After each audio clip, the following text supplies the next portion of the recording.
everyone. Welcome to Keto and Crime and Thought Crime.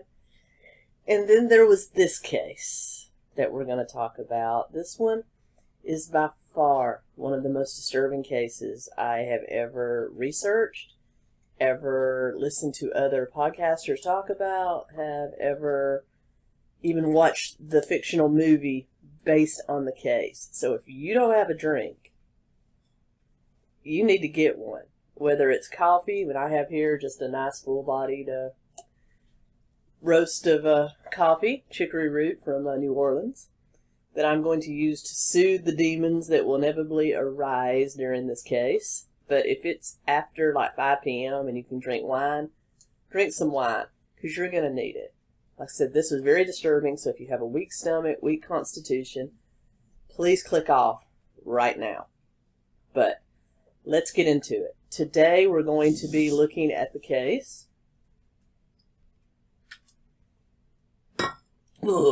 of Barbara Daly Baekeland and her son Anthony. This case has everything that a big screen blockbuster should never be made of.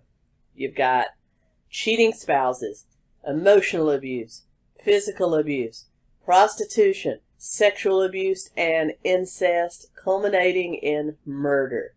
So yeah, this is going to be interesting. Let's get into it, shall we? Barbara Daly was born Cambridge, Massachusetts, September 28, 1921, to Frank and Nene Daly. She had one brother, and by all accounts, a very normal middle class. This is in the 20s. It was way before the rise of what we know as the American middle class. So for them to actually be middle class at this point was pretty much an accomplishment. This was just before the Depression. So yeah, it was either rich or poor for the most part in America. The middle class was a very new concept and would not actually explode until after World War II in the 1950s. But they were very solidly middle class. However, her father Frank, who was an entrepreneur, came into some bad business dealings. He lost a lot of money in the stock market. His business was failing, and he committed suicide in January of 1933 by sitting in his car and inhaling carbon monoxide. Many people believe that he did this to make the lives of his family better. Most people at the time considered this a noble thing to do, because if he had stayed alive and his business had failed, they would have been destitute. But because he did the honorable thing, and I'm not saying it was honorable, but that was the feeling at the time from all the newspaper articles I was able to find from that time, it was considered a noble thing to take your own life for the good of your family, because they received his life insurance, which was around $75,000, $80,000, which at that time would have been equal to about $750,000 in today's money. Now, I thought it was rather curious that the insurance actually paid on an obvious suicide, but from my readings, because nowadays, if you commit suicide with life insurance, your life insurance will not pay. There is a no-pay clause for suicide. So I did read up on it, and evidently that didn't take effect until the 1950s too. So before that, the insurance would pay no matter what your death was caused by. So I thought that was interesting, just an interesting tidbit. I'm a business geek, so just thought it was interesting. They sold their house in Cambridge, Massachusetts, and Nene moved the family to New York City. And they settled into the Delmonico Hotel on Park Avenue. Now, the Delmonico is a luxury hotel, has always been a luxury hotel. In fact, it was bought by the Trump family in the 1980s and made into the Trump Plaza, Park Avenue.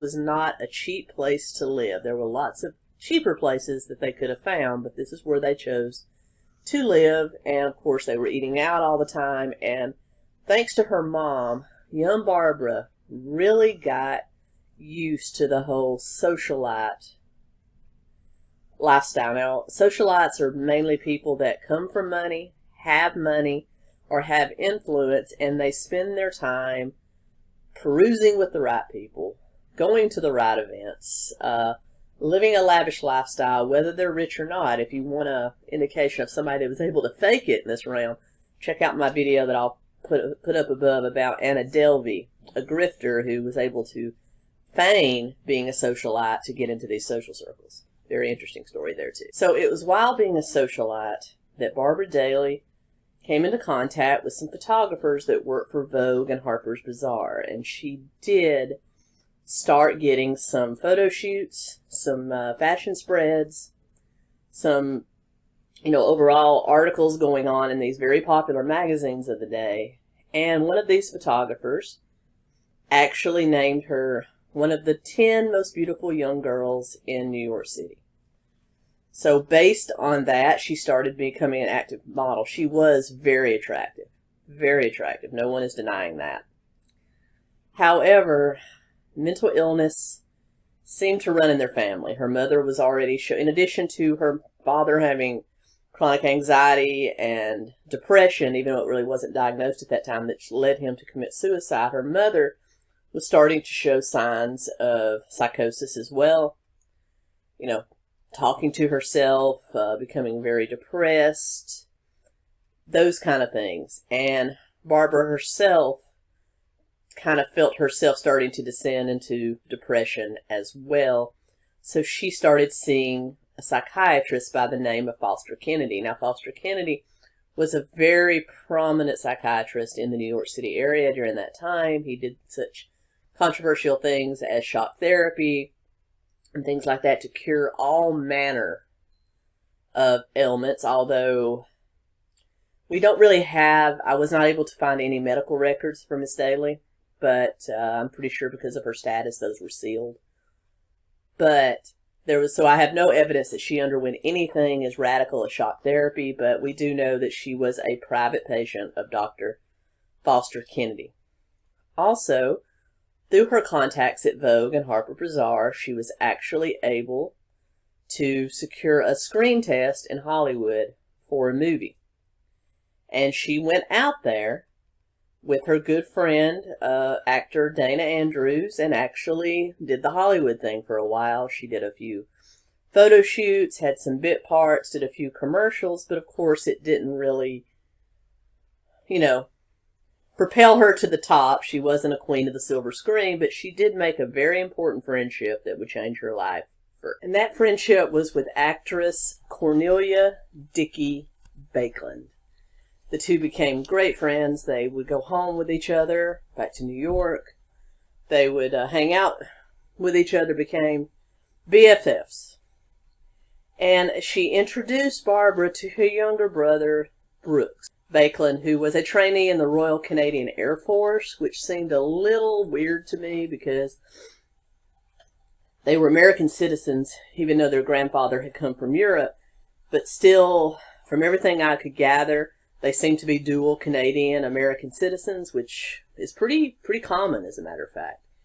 And as a result, he was in the Royal Canadian Air Force. Anyway, Barbara immediately fell head over heels for young Brooks. Now, Brooks and Cornelia's family were well connected. If you're talking about socialites, those are the people that really have it going on.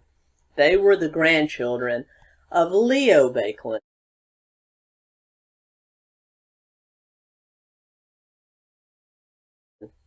The dude that invented plastic. I kid you not. He invented plastic. The stuff that is like in 90% of the stuff we consume today. Invented plastic, marketed it under the name Bakeland Plastic, and was a gazillionaire as a result. So they lived a very privileged life. However, it wasn't all roses from what I understand, brother and sister Cornelia and Brooks had had a falling out with their father, George, who was Leo Baekeland's son. And he had, instead of leaving money to them, therefore effectively cutting them out of the will. But thanks to the goodness of their paternal grandmother, they were actually left a pretty sizable trust fund, even though they got none of their father's money. But they weren't hurting by in no means. I just thought that was an interesting family dynamic going on there. So he began to date and, of course, sleep with young Barbara. There came a time when he decided it was time for them to end their relationship and go their separate ways. Barbara was having none of it. And during a trip back to Los Angeles, she told Brooks she was pregnant. But she wasn't. She was a liar, pants on fire, and basically trapped him into a marriage. They married immediately because in the 1920s, early 30s, that wasn't done. That wasn't done at all. And so it was either a backstreet abortion, or you have the baby as a single parent and live the rest of your life in shame, or you get married. And they chose the latter and ended up getting married very quickly in California on their marriage certificate. I thought this was very interesting. Barbara listed her profession as an artist, a painter. Brooks listed his as a writer. Now, I've done some extensive research, and Barbara was actually pretty talented. You can find some of her artwork online. She was a decent painter. She really was. I mean, it could have hung in any hotel room in the country. I mean, I'll put it that way. She wasn't a Picasso. She wasn't a Salvador Dali, but she was a decent artist who could have sold artwork for, public consumption. Let's put it that way. Could have definitely been on any number of hotel room walls. Brooks did have some writings that were found in the form of a diary. They were okay. He wasn't, a James Joyce or anything like that, but he was a decent poet and had some interesting short stories too. So, yeah, that's what they listed their profession. Really, their profession was socialite, living off daddy and mommy's and grandma's money, but that's what they listed, as well as he was already out of the Royal Canadian Air Force by this time. So after they got married, they moved back to New York, Upper East Side, luxury apartment, dove back into the socialite scene in New York. This was from, early 1940s through, late 40s, mid 50s. They started,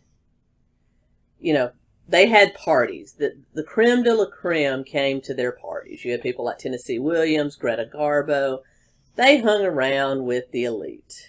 And Brooks, who still had a wandering eye, because by this time it was apparent that Barbara was not pregnant, began to sleep around. Barbara found out. It became her MO to threaten suicide and even attempt suicide to guilt Brooks into staying in the marriage. So this became kind of a thing. He would have an affair.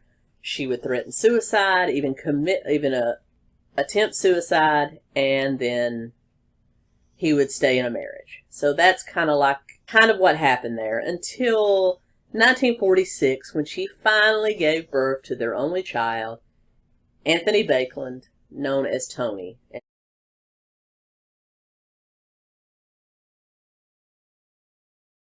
In 1946. From the first, Tony was very dear to his mother's eye, kind of, what's a nice way to say this? Kind of just there in his father's eyes. I don't think Brooks wanted kids. I think this was forced on him because it was what you had to do.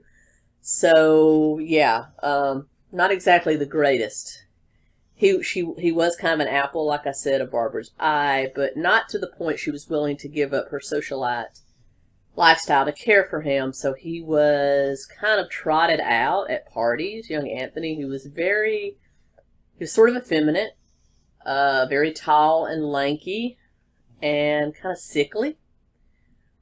So he was trotted out at his parents' parties to play the piano, to play the guitar, to play the violin, to sing, whatever artistic pursuit that Barbara felt that he should pursue. He was kind of trotted out and made to perform like a trained monkey.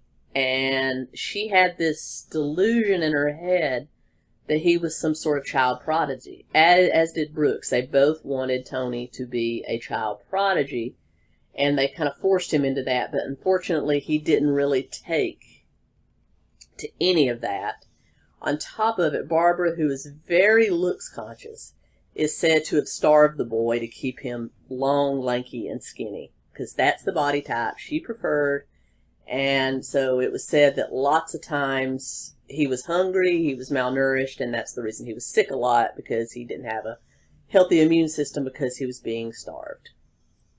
Now, there have been people that stayed with them, family members and other people in social circles that have actually, after all this went down, actually said that they always suspected Tony was being starved, and that was one reason that led to his many problems. But, of course, no one really intervened because, my dear young man, that just isn't done. Not in those circles, not at that time. So, basically, young Tony was a trained monkey trotted out for the entertainment of his parents and his parents' friends.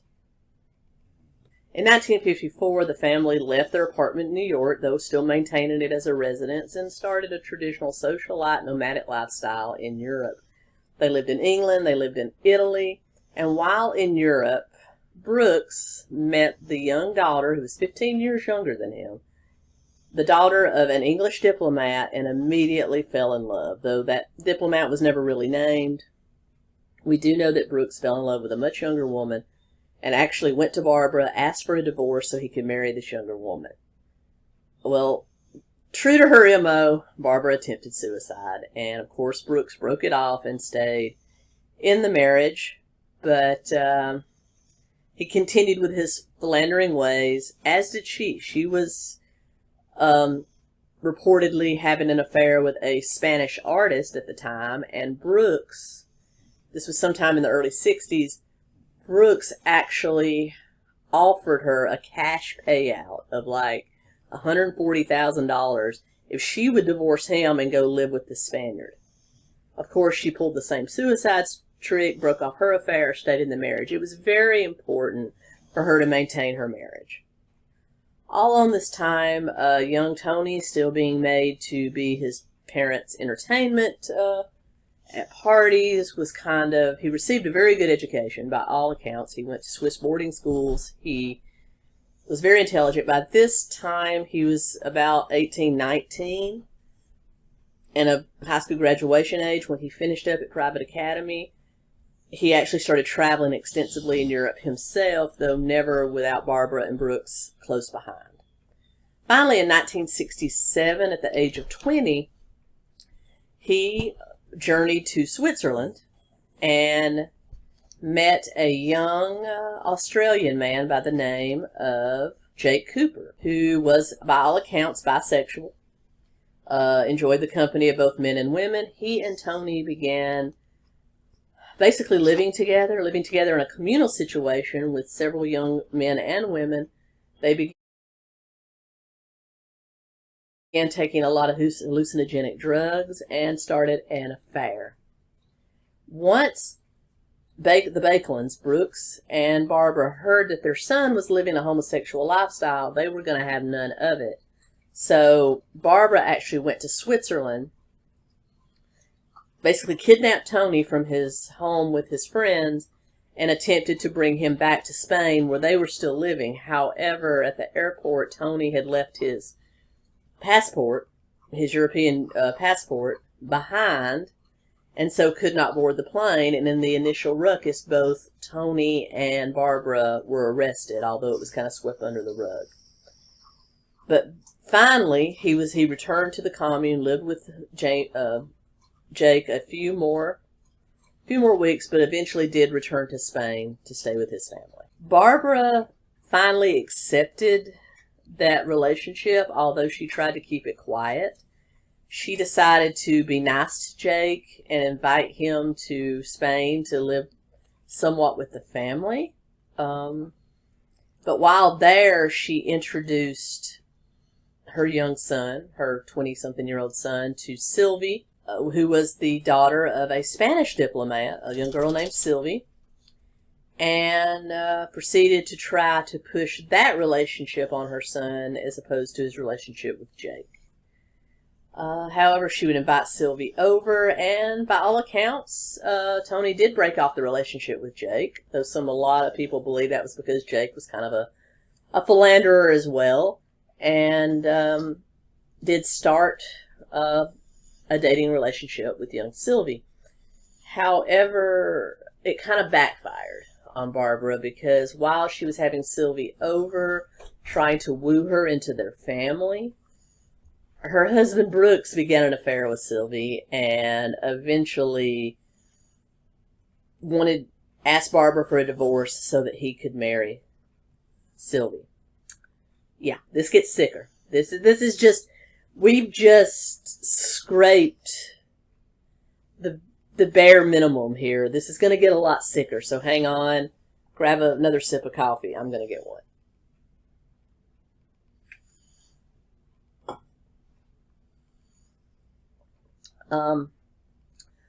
And believe it or not, her last suicide attempt did not sway Brooks' decision. They did divorce in late 1968, and Barbara attempted suicide a couple of times as a result of this divorce. One time in 1968, she did attempt to take a lot of sleeping pills mixed with alcohol, and her good friend Gloria Jones, who was a well-renowned author of many novels, including the book James Jones, which is a very well-known mystery novel of the day, did save her and get her to the hospital. But Brooks wasn't to be dissuaded. He started a life with Sylvie. But he still had to pay Barbara alimony, and she retained possession of many of their houses, including the one in New York and the one in Spain, and eventually the one they had in the Chelsea area of London, England. So you got Brooks over here with his new family, and you had poor Tony kind of in a tug of war because he'd given up his relationship with a man he loved to pursue this relationship, and then his father took her away from him, and now he has to go visit his father and make nice with this girl that he's most likely slept with. It's now his stepmother. This is beyond messed up. Yeah. In 1969, though, Barbara had some good luck. She met Samuel Adams Green, who was a well-known New York art curator. In fact, he actually brought Andy Warhol's art into the New York scene. Without this guy, we might not have known Andy Warhol as we know. So he was very well known in the socialite and art scene, music scene, where these socialites tend to run. So they began an affair. It was rumored that around this time, when Tony was about 21, 22, since the whole Sylvie debacle, his mother began hiring prostitutes to try to cure him of his bisexuality or homosexuality, however you want to term it, because at this time, homosexuality was still listed as a disorder in the psychiatric disease manual. Even though that was later taken out in the late 1970s, it was still considered an ailment. So she sat about trying to cure him by hiring prostitutes, and eventually, according to friends and people that knew her, she actually said, now we don't know whether this happened, we don't know, but according to these friends, she actually said that according to everyone she's ever been with, she's the best lay around, so she can cure her son. So according to reports, she may have seduced or raped or molested her son and engaged in an incestuous relationship with him in order to cure him of bisexuality or homosexuality. And it is rumored that her, Samuel Adams Green, her art curator lover, and Tony engaged in 3 ways during the course of their relationship, although Just before his death in 2011, Samuel Adams Green said he wanted to set the record straight that over 40 years ago, yes, I had an affair with Barbara Daly, but I never at any time engaged in a multisexual relationship with her son, Tony. I want that known. So, it's mainly hearsay. Would it surprise me? No. Do I hope it's not true? Absolutely, I hope it's not true. But that was the rumor. Her relationship with Green only lasted about a year, then breaking it off in late 1970. But that breakup didn't go smoothly either, because Green is reported to have reported to New York police that Barbara was stalking him back in New York. She actually walked naked across Central Park toward his apartment, wrapped in nothing but a fur coat, declaring her love for him. So yeah, Barbara messed up. Barbara is really starting to show huge signs of deep mental illness, and now her son Tony, according to friends and reports and some medical records I was able to see, starting to show signs of schizophrenia, chronic depression, and chronic anxiety. So, yeah.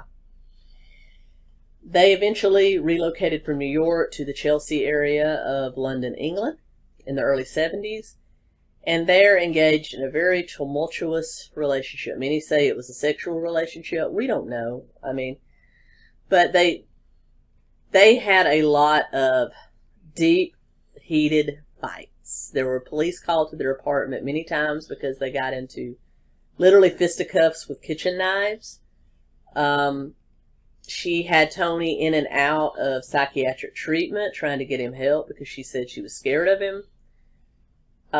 You got to remember, when Tony was a child, because he was kind of made to be a trained SEAL of sorts, Brooks did not believe in psychiatric care, so he did not get his son the help that he needed, nor did his wife get the help that she needed. And now that they're free, she actually convinced Tony to go to a psychiatrist. Now, we get to 1972, where the height of their relationship is starting to boil over. Many fights, many episodes of them attempting to choke one another, stab one another. Finally, culminating in an episode in July 1972 where Tony attempted to throw his 50-year-old mother into oncoming traffic in front of their apartment in Chelsea, London. The London police did arrest Anthony for attempted murder. Barbara refused to press charges, and instead she had him committed to the Priory, which was a private psychiatric hospital in London. And it was there that he underwent treatment. The doctors, around fall of 1972, said that maybe he was okay to be released. She released him and went back to the care of his mother in November of 1972. They continued to have fights. He continued to have psychotic episodes. So Barbara actually took him back to the Priory and convinced that he needed to have long-term hospitalization to deal with his problem. So he was slated to return to the Priory as a full-time inpatient on November 20th, 1972.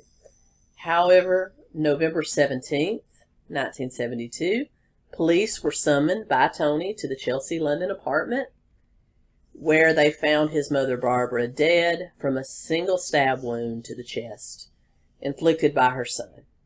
And he simply told them that he could no longer take it. She was abusing him. She was raping him. He could not take it anymore, and he ended his suffering by stabbing his mother, and then he called the police.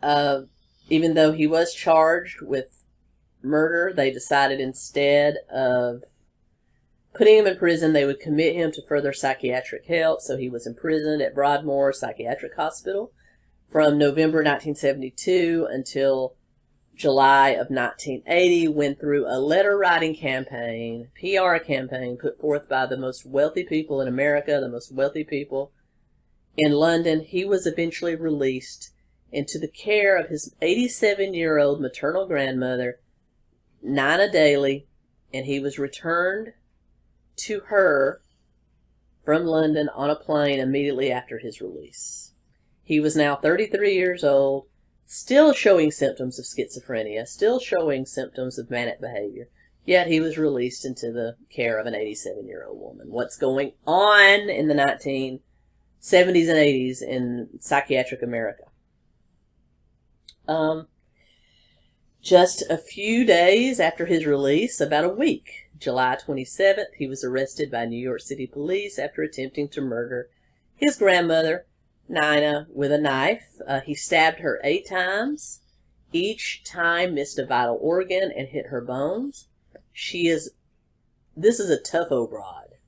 She survived, and he was charged with attempted murder and imprisoned at Rikers Island, New York, while awaiting trial. 1981, March 30th, 1981, his trial was kind of paused so that they could request all his medical records from London, and he was said that he would remain in Rikers Island until they got his medical records, whether they could judge whether or not he needed further psychiatric care.